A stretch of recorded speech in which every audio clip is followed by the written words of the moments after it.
Welcome to the Geniuses of Copywriting podcast, a peek into the minds and strategies of the world's greatest copywriters, marketers, and persuasion experts. And now, here's your host, Brian Casangina.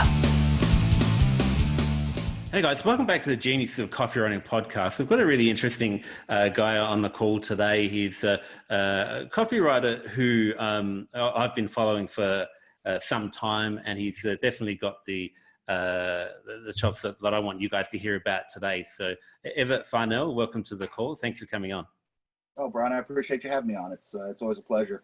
You say I got the chops, but you're I appreciate you following me and paying attention to me. I too have been following your stuff for a while, and I really love it. Yeah, I appreciate that. We were talking just before we hit record about a couple of our mutual friends and in the business. So I'm really interested to hear some of the stories that you've got about guys like Dan Kennedy, who said you're was a highly competent direct response copywriter. Direct response copywriter.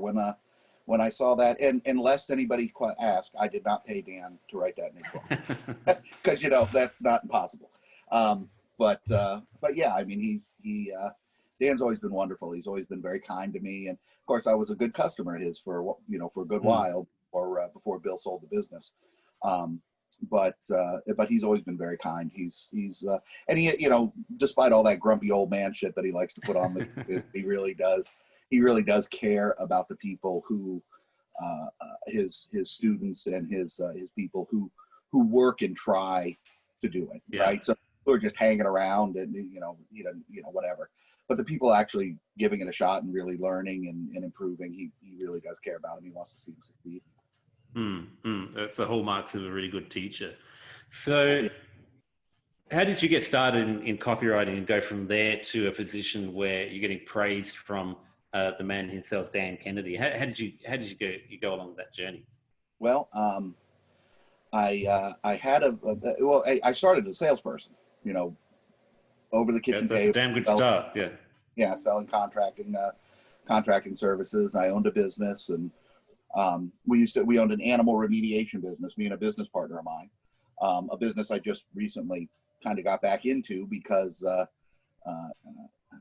in recessionary times, the people in that business have no idea how to market. So it's a great opportunity to grow another business in that market. But anyway, that's a different story. Anyway, so I was in this business, and we're trying to generate leads, and we're trying to generate sales. And I had seen Dan 6-7 years before that at a success event that a guy who I worked for took me to.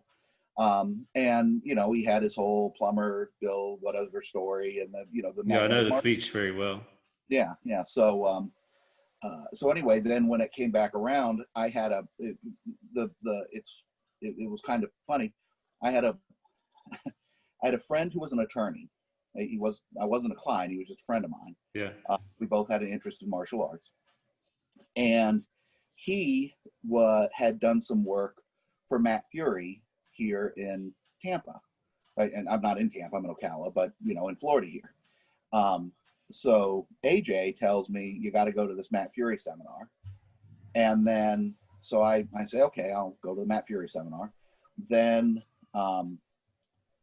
while I'm waiting to go to the Matt Fury seminar, I start looking up Matt Fury, and I'm scrolling through, his website, and I see a picture of him presenting at Dan Kennedy's Platinum Group. And I said, hey, Dan Kennedy, I remember that guy. That's the guy I saw at the success event years ago.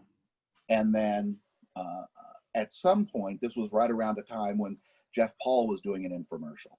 So I Googled Jeff Paul, and of course, JPDK, the whole Jeff Paul model, info business model. So I said to myself, maybe I should not only learn, I still went to the Matt Fury seminar, and Matt's been a great friend and a mentor to me for many, many years. But I thought to myself, maybe I should also learn from this guy who I saw at the event, and who now the other people who are doing great stuff, or, learn from him. So I signed up with GKIC. At the time, it was GKIC, which of course Glazier Kennedy, Bill was involved. Yeah. And I started to learn how to write copy. I mean, I just started, I got the books and started reading the Ultimate Marketing Plan, the Ultimate Sales Letter, and just started figuring out how to write copy. And so I wrote a 5-page letter for referrals. We were looking for referrals from trappers. So what we did, we would go into a house that had an animal in the attic, and we would clean and disinfect and repair all the damage that the animal did. That was our niche business. It's a very high margin business, but the marketing expense is extreme because you have to, finding these houses. Literally the only way is the shotgun approach. Just wide broadcast, newspaper, direct mail over large swaths of areas, because there's no way to you can get higher percentages, but if people in neighborhood X are getting animals in their attic, it's more likely that other houses in that neighborhood. But there's really no way to get a exact list. So one of the things that we said is, if we can get nuisance wildlife trappers to refer their business, when they get a call about an animal in the attic, they refer that to us. That's a good way for us to do something. So now I also left. I shouldn't leave Trevor Crook out, because Trevor has been instrumental also in my in development as a copywriter. So anyway, where was I? Oh, so I say, okay, well, let's put together a program. So I go to my business partner. I said, look, I will, for fear of offending somebody, I will not use the exact term that I use, but I said, look, man, let's do this. Do we want to do this? Yes, we want to do it. Okay, let's do it for real. Okay, what do you mean? Well, let's have a contest, a 1-year-long contest, and the trapper who reverses the most closed jobs will buy him a truck, a brand new pickup truck. No, not used, not any BS, just a brand new pickup truck we'll buy for him. And his eyes kind of got big, and I said, man, we're talking about a year. At the time, this is several years ago, I said, we can get you can get I forget the term that they use, but basically it's a work truck, right? You can get a work truck. You could get one for about a brand new one for about fleet vehicle. You get a fleet vehicle stripped down, for about $15,000. I said, now, I mean, that's like, you don't think that we can, if we offer a truck, we can get 15 more closed jobs and take $1,000 per job and put it towards the truck? He said, no, we can do that for sure. So once we broke down the numbers, so I wrote a 5-page sales letter, and we mailed it out to every nuisance wildlife trapper in the state. And in the next 4 weeks, we booked enough extra business to put $100,000 in profits in our pocket. Now, we were doing insurance work, so it took about 6 weeks longer than the 4 weeks to actually get all the jobs done and collected. But still, plenty of time to buy the truck. Exactly, plenty of time to buy the truck. And we closed like I said, we made in profit, clear, an extra $100,000 in the business we booked in those first 30 days. And at that point, I was hooked. I was like, wow, this is fucking awesome. How in the hell did this happen, And that was it. I mean, that covered several years of development, but that's basically the Reader's Digest version about about how I got into copywriting. And for years, I just wrote copy for my own stuff, and eventually I kind of, people started asking me if I'd write for their business, and one thing led to another, and I ended up morphing into a freelancer. That's actually really similar to what happened to me. I was selling a lot of info products on eBay back in the day. This is when I got started in the business in about 2003. And, these info product buys for small businesses here in Australia. And, they just started asking me, they saw that I was doing so well on eBay. They wanted me to write their eBay stuff as well, and different sales letters. So it happened for me a very similar way. Sure. Yeah. Yeah. I think that's, I don't know whether it's better to say I want to be a copywriter and then go out and get trained as a copywriter, or whether it's better just to kind of do it for yourself and stub your toe and make, fall over stuff and eventually start working for other people. I don't know which path is better. I mean, I have, I have people I've broken into the business over the years who wanted to be a copywriter, and are making way more money than I'm making working, with of course they work a lot harder than I work. I have very bad case of the drag ass most days. So I'm not nearly as motivated as I should be. I'm more motivated to, at this point I've started lifting again and losing weight. And so I'm more motivated to do that. I'm more motivated to hang out with my kids. There's a lot of stuff that motivates me more than sitting down at the computer and writing copy, but it allows me the freedom to do all that other stuff. So it's it's a great gig. Yeah, I think one of the best ways to get started in the game is another thing that you and I have in common is the sales. You came from a position of sales, and that's really what copywriting is, as just about everyone who's listening to this would know. Salesmanship in print, as they say. So that's one thing that really gives you the ability to write copy for your own business or for clients, either way. For anything else, yeah, and it's great. It's great if you're writing copy for something that you've sold or something that you sold similarly. So I love when I get a gig, and unfortunately, there's not enough bricks and mortar businesses, not enough contractors who really understand the power of what copy can do for them, what a well-constructed piece of marketing material can do for them. But I love it when I come across one who does, because number one, it's so easy to write, because that's where my background is, selling contracting services. Yeah. And number two, because it's also easy because everybody else who they're going, when you're writing something, say in the financial niche or the health niche, you really got to be tight. You got to be on your game, because that market is so sophisticated. But when you're writing something for Pete's heating and air conditioning, and nobody else in Pete's marketplace has any kind of marketing that's worth a damn. You and I kind of wake up, wipe the sleep out of our eyes, spend a couple hours typing something out for Pete, send it to the printer, and Pete's sales double overnight. So it's a lot of fun. And one of the things I like most is, and I know this sounds kind of schmaltzy, but it's the truth. It's cool because, old Pete there who had the heating and air conditioning company, when I double his sales, you've completely changed his life. Completely. Now, depending on what's going on between his ears, he might run his car into a brick wall, but you have given him the opportunity to really make a substantial difference in his life and his family's life and his employees' life and all that stuff. So hopefully he doesn't self-destruct. Sometimes that happens too, but. Yeah. That's certainly true.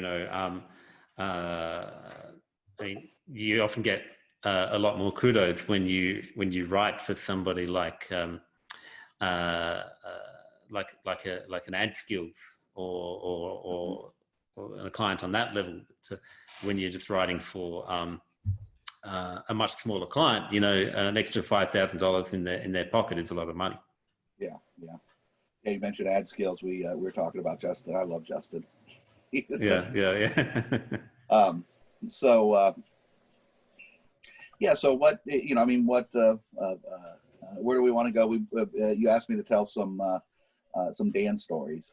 We're Dan addicts over here. Yeah. Okay. Well, I get a call from Vicky one day.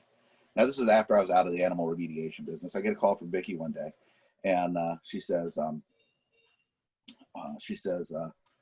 would you mind if Dan gives a client of his your telephone number or your email address, because he's having some problems with bats in his attic, and he'd like to talk to somebody about it. Well, I mean, Dan needs something. Sure, absolutely. No problem at all. Like, whatever.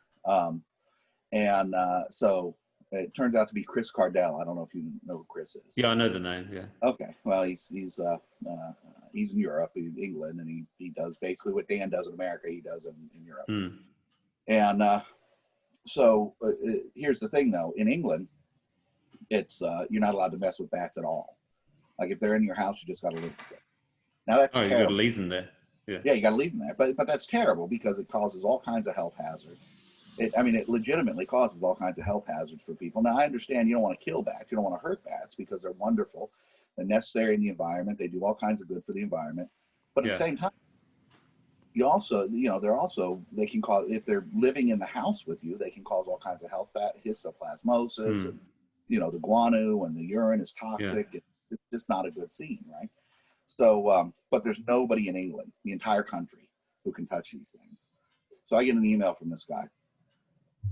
Could I talk to you for a couple of minutes and just find out what to do? Sure. So we get on the phone, we talk for, I don't know, about a half hour or something. He calls me, we talk for about a half hour. I give him, and then I email him a list of everything that he's probably going to need to get the job done. And I get an email back, hey, do you know anybody who would be interested in an all expense paid trip to England to handle this problem for me? And, and then he offered a big fat fee on top of the all expense paid trip to England. And I said, yeah, I might know somebody like me. So, Exactly. So we booked everything. I went and got my passport updated, and I went over to England. It must have cost him all in, my fee and air flights and everything else. It must have cost him, I don't know, 10, 12 grand. And I went over there and ended up working at the house for 2 days. And then I actually ended up cutting the trip short because I'm not a sightseeing kind of guy. I'm not a traveling kind of guy. I'd rather be. So I got the job done. The job was finished. So I split. But yeah, it was. But it, all expense paid, airplane paid for, hotel paid for. I stayed in the coolest little hotel over there.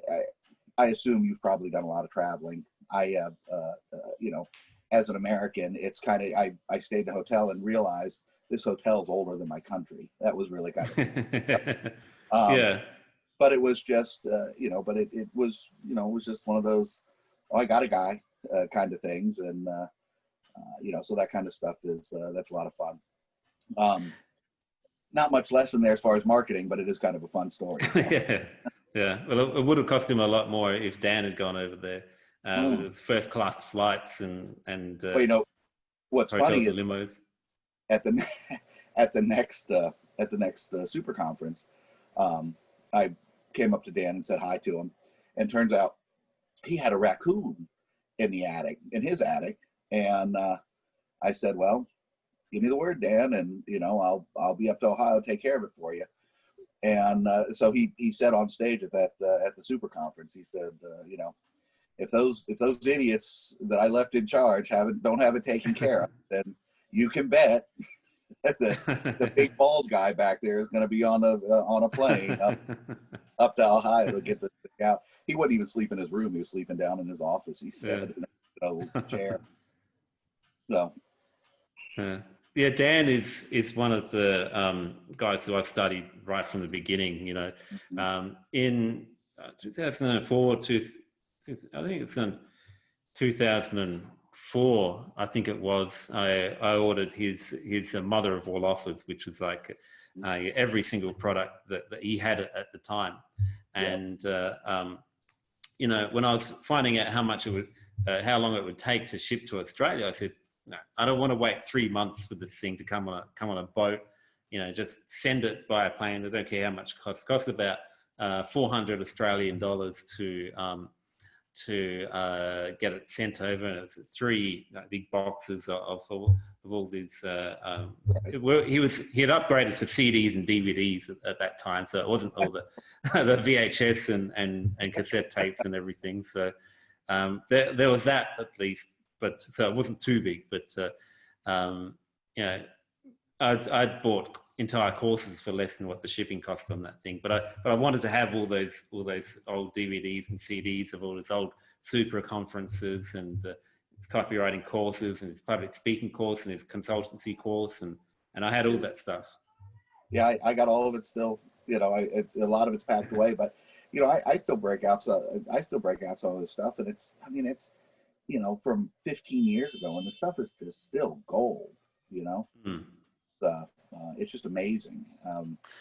What's something that you've learned from him that you've really applied in your career, which is probably a lot of things, but what's something that comes to mind? That I've applied for clients, or that I've applied for my own writing career? Either one, yeah. Either one. Well, the as far as my own copywriting career, probably the brass balls factor is probably the best. If you're familiar with that. Yeah. Other than that, as far as what I've learned from him for clients, my favorite program that he ever put out was the influential writing program, which is not a straight copy It's not just straight copywriting. It's more about writing over an extended period of time, an installment, in order to create fascination with your clients and your customers, prospects. I think it really meshes in with copywriting too. Oh yeah, it absolutely does. It absolutely does. I mean, it's a little bit different, but yeah, it goes just like this. And what it does, when done properly, it makes the copywriting, 10 times, 12 times more powerful, because you create such a fascination and such a trust with the marketplace that now when you put an offer, they're much more apt to take it. Yeah, yeah. And one of the other things that I was thinking of is your referral campaign for the truck. Yeah, that is exactly the kind of campaign that I expect to learn from Dan for somebody working with a local business. Yeah. And it reminds me to ask you, when you saw him at the Success event, he always pitched the magnetic marketing pack. Did you buy the course at that event that you saw him? I did not. No, I did not buy it. I enjoyed the speech, but I did not buy it. I was there with a guy I was working for at the time, and this was, I was probably in my early mid-20s at the time, and I was with somebody else. Right, so I had a job. It was a sales job, but I was working for somebody else, and I had not quite made the shift in my mind from being an employee into being, I had gotten the idea that I don't want to work for a salary. I want to, kill what I want to eat what I kill, because if I'm getting a percentage of the money that I'm bringing in the door, then you have no control over me, right? So I had gotten that one, but I hadn't quite gotten to the okay, now we're going to take the extra leap and become a full entrepreneurial and invest in myself. And so I hadn't quite gotten to that place yet. So no, I did not buy the course, but I probably, I'd have been 5 years ahead of where I am. So. Yeah. And he was so good at selling it as well. Every time I listen to a different version of that speech, you can see how much of a good salesperson he was. Every presentation that he does, it's just like, seems like a natural course of events that you want to buy whatever he's pitching. So it's one of those people. Yeah, and as the years went on, funny enough is that this goes back to the influential writing thing I was talking about. It got to the point with me where I didn't really even need to pitch, right? This was, here's the new product, here's how much it costs. Go see Vicky at the back table, and there I was, trying first or second in line. Now say what you will about that as far as seminar junkie or just buying a bunch of stuff, but Dan's stuff never stayed wrapped.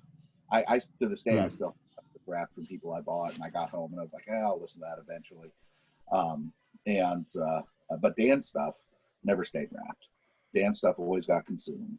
Dan's stuff, now the people whose stuff is still wrapped, I never bought from them again. But Dan's stuff got consumed. It always got listened to. Now, part of that is because of the quality. The other part of that is because of the relationship that he had built up with his audience, me being one of them, right? So, it almost feels like, pardon me, it almost feels like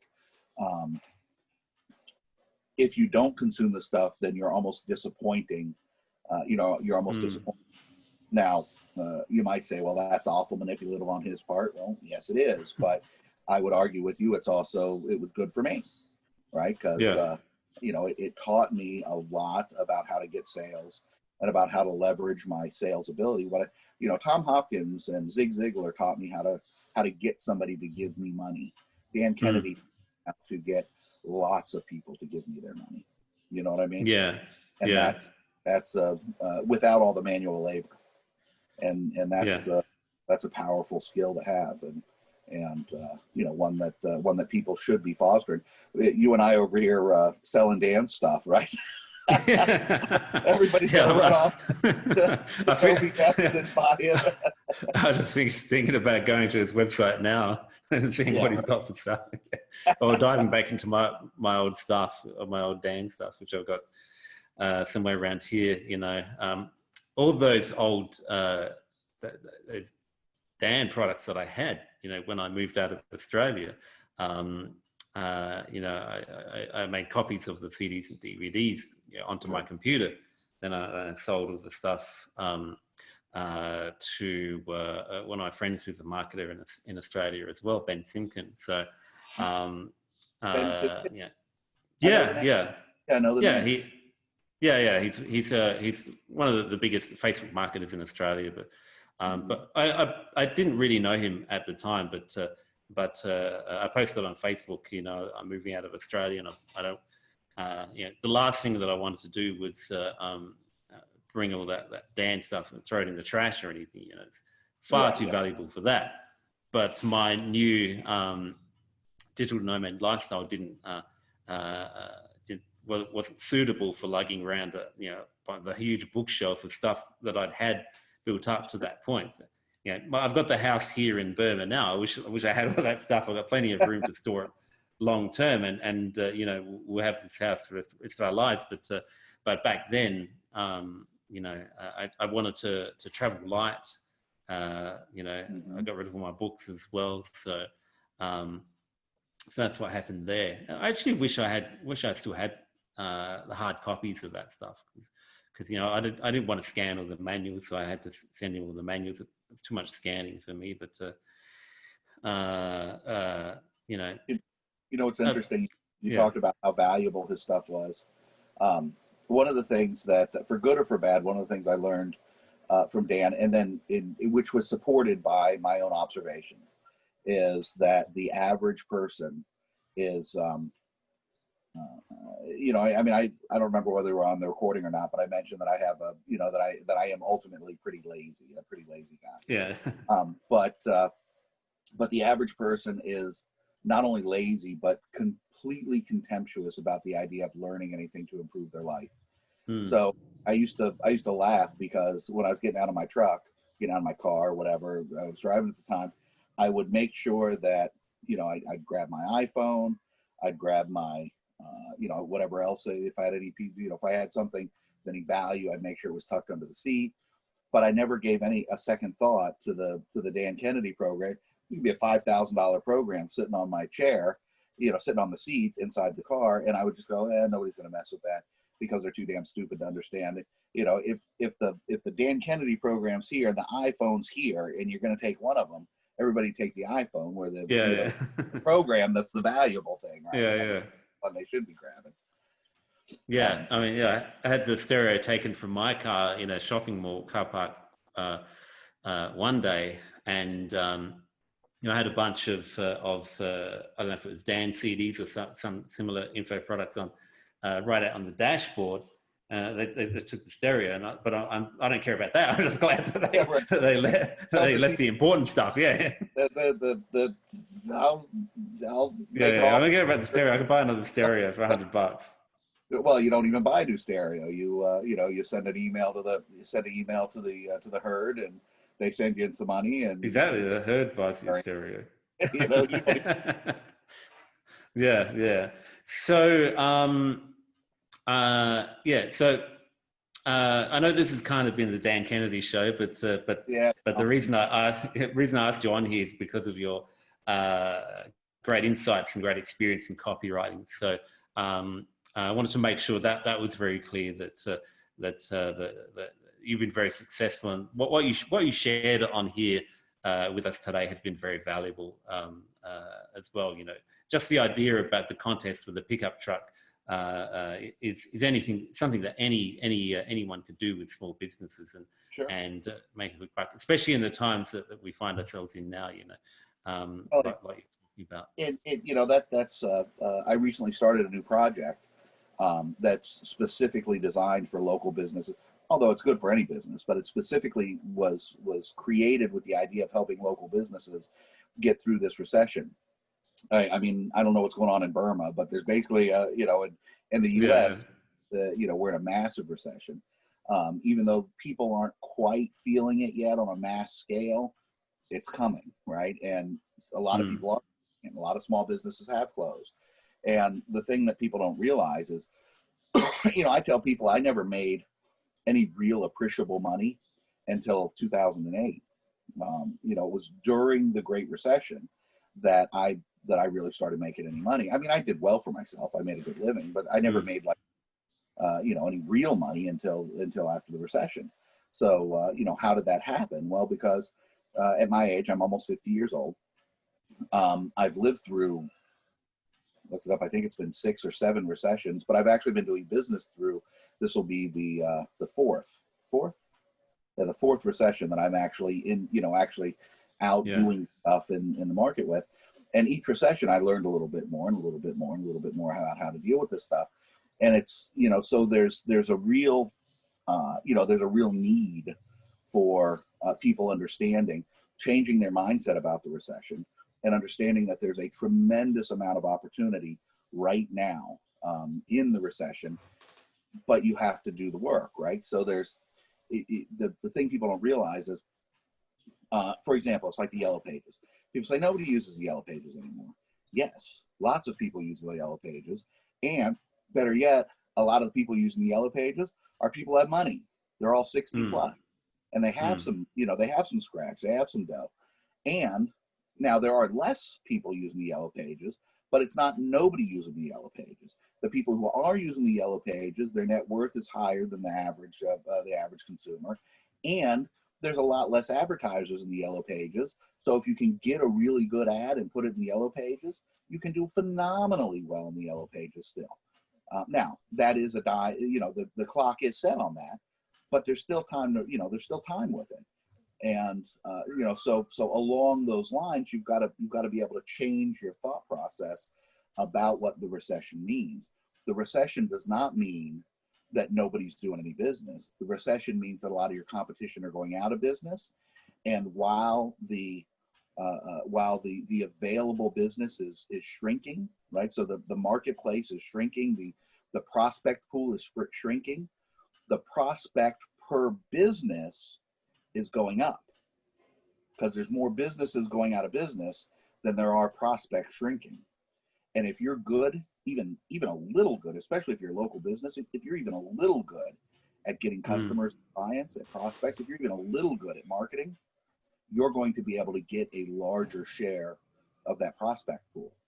And so it's, there's a lot to be said still with, this is a very exciting time for entrepreneurs, but people get their head all screwed up. Yeah, it sucks for employees. If you go to work 9 to 5, get a paycheck, your job's at risk. And if you get fired, trying to get hired somewhere else is going to be a pain in the ass. But if you're an entrepreneur, this is an extraordinarily exciting time. You need to learn how to pivot. You need to learn how to think creatively. You need to learn how to reframe the situation so that you're not gloom and doom all the time. But still, there's a lot of money to be made out in the world today. Yeah. And I know that what you've covered here today can be really helpful, and you can help people to learn this sort of stuff. So how can people find out more about you and what you're doing? Are you teaching any of this stuff anywhere? Yeah, well, probably the best place right now is to go to recessionrescue.co. And that's the new project. There's an email list to sign up on. There's no charge. There's nothing for sale there. It's just, honestly, it's just me giving out information and building goodwill. Obviously, I like to get projects. I like to work with people, consulting gig, ongoing consulting or consulting days or half days or projects that we work on. So, there is my own, to paraphrase Ayn Rand, there is my own selfish interest in running the site and running the email list. But periodically I send out emails with just content. And I also post a portion of the emails to social media. but then you have to be on the email list to get the email only sections of the email. Yeah. So recessionrescue.io.co. Yeah. Sorry, recessionrescue.co. Yeah. If you're listening on iTunes, I will post a link to that website on this episode on geniusesofcopywriting.com. So go there and check that out. Click through recessionrescue.co. I highly recommend going to that because Everte knows his stuff. He doesn't have a million products to pitch you every day, so it's going to be real valuable content. And as you've seen from this episode, it's really got some great insights into what it takes to make it, especially if you're into local business and stuff like that. But it's applicable to any industry, and it's also a very exciting time that we find ourselves in right now to actually implement this stuff. So recessionrescue.co. Yes, thank you. I appreciate that, Brian, and it's been a pleasure. I mean, it's been nice to finally meet you. Like I said, I've been following your stuff for a long time, and it's nice to finally chance to talk. Same. So thanks again for sharing all that stuff. Like I said, it really has been valuable. Anyone listening to this should really go out and put into practice what you've talked about. Go and sign up at recessionrescue.co. And thanks again for coming on the call. Thank you. Thank you for listening to Geniuses of Copywriting with Brian Casangina. To get the full transcript and all the resources mentioned on today's show, go to www.geniusesofcopywriting.com now.